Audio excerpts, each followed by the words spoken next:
कंजूस सेठ। एक बार धनीचंद नाम का एक सेठ था। वह बहुत कंजूस था। उसके पास कोई भी नौकर ज्यादा दिन तक नहीं टिकता था, क्योंकि वह काम पर रखने से पहले नौकर के सामने 3 शर्त रख देता था, जिसको कोई भी पूरी नहीं कर पाता था। एक दिन मदन नाम का एक लड़का सेठ के पास नौकरी मांगने आया। वह सेठ से बोला वह बहुत दूर से आया है, इसलिए उसको कुछ दे दे।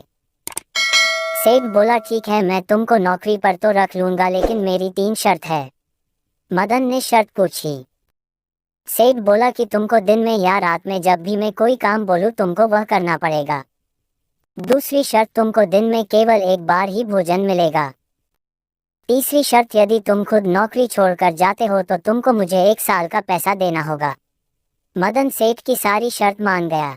सेठ बहुत कंजूस था।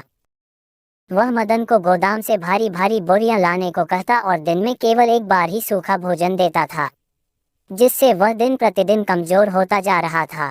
कुछ दिन तक ऐसा ही चलता रहा। एक दिन सेठ की बीवी ने उसको भोजन में बहुत कम रोटी दी। मदन ने बोला इतना काम करने के बाद इतना कम भोजन? तो सेठ ने बोला तू काम ही कितना करता है। मदन कुछ दिन बाद सेठ से नौकरी छोड़ने को बोला। सेठ ने उसको शर्त याद दिलाई।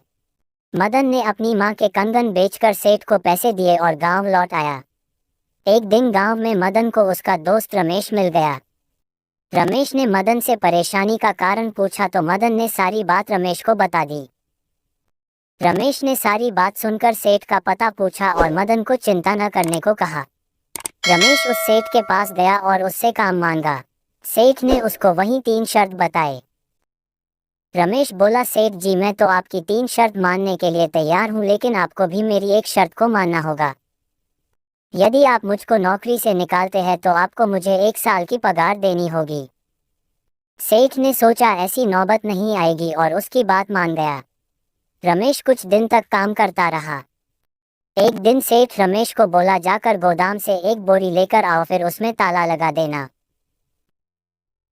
उसने सेठ को सबक सिखाने की सोची। उसने बोरी निकालने के बाद गोदाम का ताला बंद नहीं किया, जिससे चोर उसकी सारी बोरी लेकर चले गए। सेठ ने अगले दिन रमेश से पूछा तो रमेश बोला उसने तो ताला लगाया था, शायद चोर ताला भी तोड़कर ले गए। एक दिन सेठानी ने रमेश को बाजार से लकड़ी का गट्ठा लाने को कहा। लकड़ी लाने के बाद रमेश ने पूछा यह लकड़ी का गट्ठा कहाँ पर रखूं? सेठानी ने गुस्से में बोला मेरे सिर पर रख दे। रमेश ने ऐसा ही किया। लकड़ी का गट्ठा सेठानी के सिर पर रख दिया, जिससे सेठानी चिल्लाए। सेठ ने रमेश को नौकरी से जाने को कहा। रमेश ने सेठ को शर्त याद दिलाई।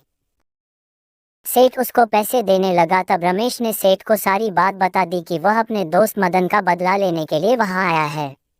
उसने सेठ से मदन के पैसे लौटाने को कहा। सेठ ने रमेश को मदन के पैसे लौटा दिए। रमेश ने गांव आकर पैसे मदन को दिए, जिससे मदन बहुत खुश हो गया।